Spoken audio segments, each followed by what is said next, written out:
Good afternoon, everyone. As you've heard, my name is Maseabo Mosia. I'm here to represent Agricolleges. I'm the HR manager there, and skills development is part of my portfolio.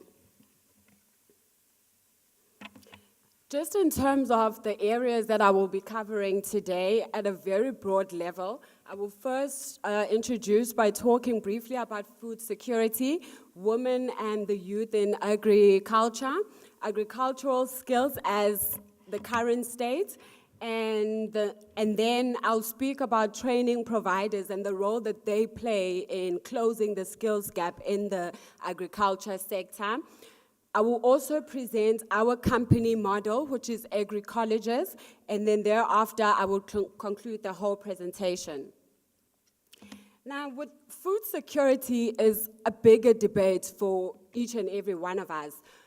And part of the challenges of the 21st century is making sure that there's food readily available for the increasing population and also the changes in climate, which means that there is now an increasing social and economic responsibility of the sector, and we need to continuously reinvent ourselves and find solutions that not only ensure sustainable development in the skills of agriculture and skill transference, but also ensuring that every South African has access to food.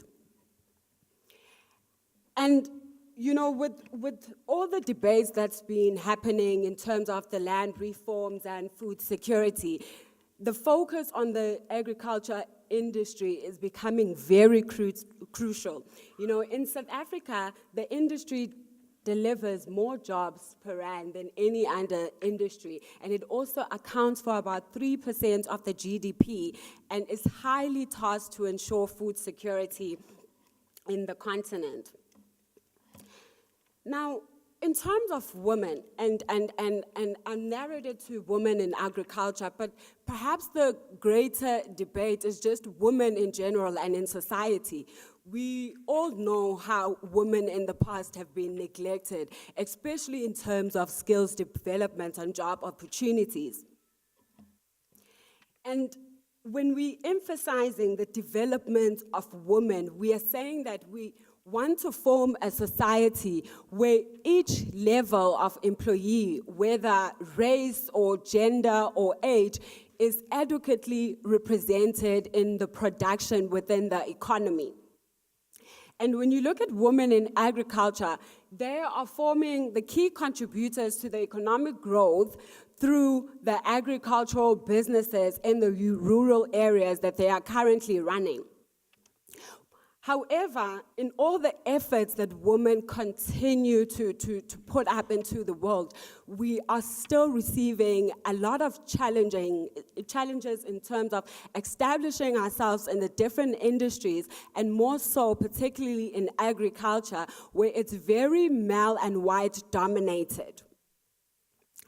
And opportunities in the agriculture business therefore lies in understanding the current challenges that we are faced with and accepting them as challenges so that we can begin to talk about, you know, the possibilities of rapid change. I'm standing here before you today as a youth myself.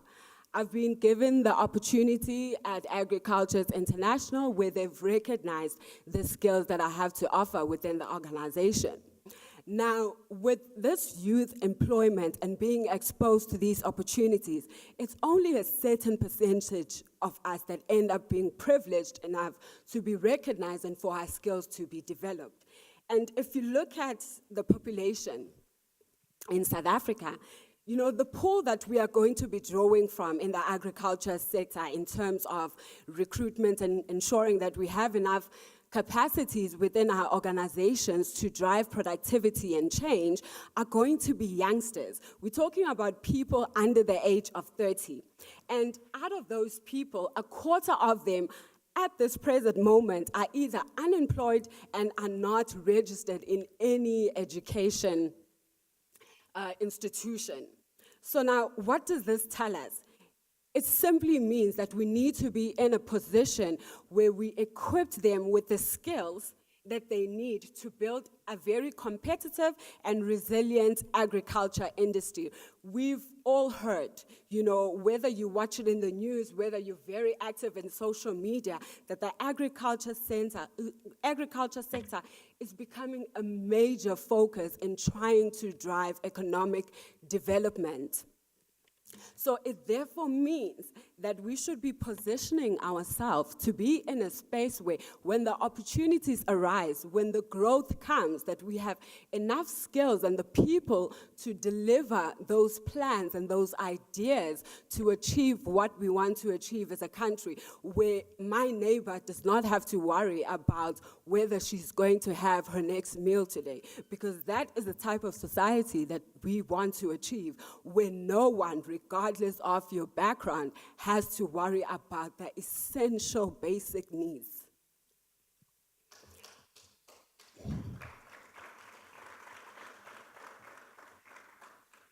So in saying that, I want to re-emphasize that the time is now. We need to be active in doing our skills audits, especially in the population of the youth. We need to analyze what the skills in the agriculture sector that will be needed in order to stabilize the industry and make sure that we keep achieving the growth, that we further create job creation and also just a better life for every South African.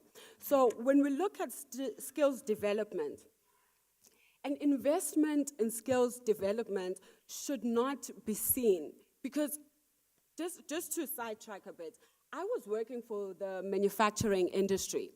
And obviously, I was working for a designated employer, and still skills development was a very big agenda in our organization, not only to ensure compliance, but also to ensure that, we keep being competitive in the manufacturing environment where there's a whole lot of competition coming in.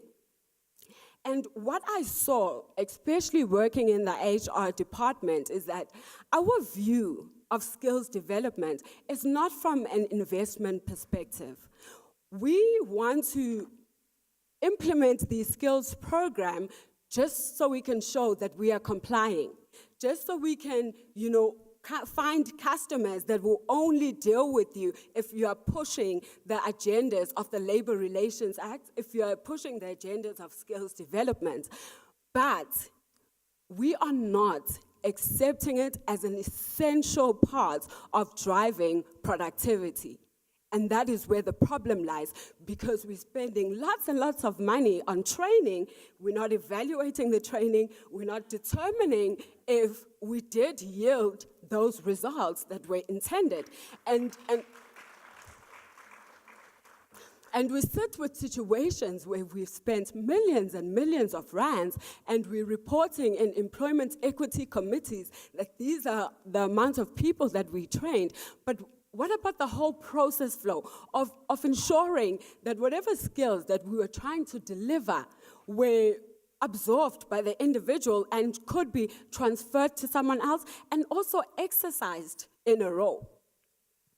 So we need to maximize the value added and transfer the skills that are needed for future generations. Remember, in organizations, especially in strategic parts of the economic sector, the people that are in positions are a very aging population. And now, the thing is, we are not working at a faster pace to ensure that those individuals with highly recognized skills and a broad range of knowledge are transferring all of what they've acquired to generations to come and ensure sustainability. So now, moving specifically to agricultural skills. The development of HR, human resources, or capacity, as some people may prefer to refer to, is really essential for food security in South Africa. Now, as farming becomes more and more complex, and we are operating in a very global environment, and we are impacted by what happens in that environment. And we're talking about climate change that highly influences crop production. And we're talking about the changes in technology that now farmers have to utilize to ensure better efficiencies, to ensure better productivity, and to ensure that we reach the national goal of the agriculture sector. And it also calls for improving the knowledge and information of farmers and making them current to the economic state now and the technological environment. It will also, just capacitizing the old farmers will also create an opportunity to bring in new methods and further contribute into the sector. Also, when we talk about skills in agriculture, we've seen that there has been situations where there's agricultural jobs available, but not adequate people to fill those positions. And then you're finding that we sit with positions where the people are educated in agriculture or by means of RPL, previous learning, but they are not really able to tap into that extra productivity. And when we talk about sustainable agriculture, it does not only depend on material costs. It is highly dependent on the human interventions, the people behind making sure that the right amount of material is included in the process. So it therefore calls for a better investment on the people side of things when it comes to agriculture rather than material. And it's not that I want to take away from the material side, but we know that you can have all the systems in the world. If there aren't people intelligent enough or competent enough to run those systems, to interpret the data of those systems for more decisions, then we can sit with all the technology with no use for it. So I say there should be parallel investment in the material of agriculture as well as people development. Job creation. The new growth path, one of the primary goals is job creation. And agriculture has been identified as one of the sectors that will be equipped to deal with these issues. Now, in South Africa, the skills in agriculture have been identified as very inaccessible and very scarce. There's a less number of people that are highly trained in agricultural principles and methods in the whole value proportion. We are not only looking at individuals specifically that are only trained in crop production, but what about the management of those farms? What about the engagement with stakeholders so that you can build relationships that will further capacitize those farms? So we need to be broadening the modules that we offer in agriculture and the skills that we've identified as necessary to be successful in the sector. And we've seen, I think a gentleman mentioned it earlier on, that there is a gap in the educational system to provide candidates that are fully qualified for the agricultural positions that are available. So we need to fast track those things. And as I've said, I'm coming from Agricolleges, and we've recognized this need and gap. So as a result, we formed a training college. Now, when you talk about SETA alignment, there's a responsibility of training providers. We need to make sure that we drive the agendas of the nation by decreasing the skills gap in the nation and also realigning ourselves to what is current and relevant in terms of the education system and not only teaching people concepts that were only applicable 20 or 30 years ago. So this will enhance the readiness of individuals for positions in the space of work. Now, just quickly before I run out of time, I know, just 2 minutes. Agricolleges, basically, we are an online training provider. We use only e-based technologies to Okay, we are online training providers. We only focus on the agriculture industry. We offer both short courses and long course modules. Everything happens online. We've also, within our model, because it works out cheaper, we're able to also decrease the fees of the modules. And this, in turn, will kind of help with the whole agenda of increasing accessibility to education.